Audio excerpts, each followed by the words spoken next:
এবার ঈদুল আজহায় ৯১ লাখের বেশি কুরবানি হয়েছে। শুনতে বড় সংখ্যা হলেও গত বছরের তুলনায় তা ১৩ লাখ কম। আর অবিক্রিত থেকেছে ৩৩ লাখের বেশি পশু। কেন হঠাৎ এই পরিবর্তন? প্রাণী সম্পদ অধিদপ্তরের সাম্প্রতিক তথ্য বলছে, ২০২৫ সালের ঈদুল আজহায় দেশে মোট কুরবানি হয়েছে ৯১,৩৬,৭৩৪টি গবাদি পশু।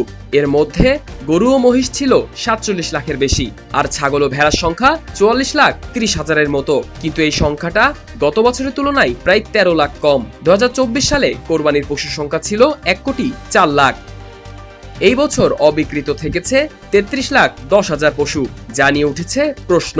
তবে প্রাণী সম্পদ অধিদপ্তরের ব্যাখ্যা, এবার পশু উৎপাদন বেশি হওয়ায় কিছু পশু বিক্রি না হওয়া অস্বাভাবিক নয়। ভবিষ্যতে এসব পশু বিভিন্ন ধর্মীয় ও সামাজিক অনুষ্ঠানে ব্যবহৃত হবে। এবার সবচেয়ে বেশি পশু কুরবানি হয়েছে রাজশাহী বিভাগে, প্রায় ২৩ লাখের মতো।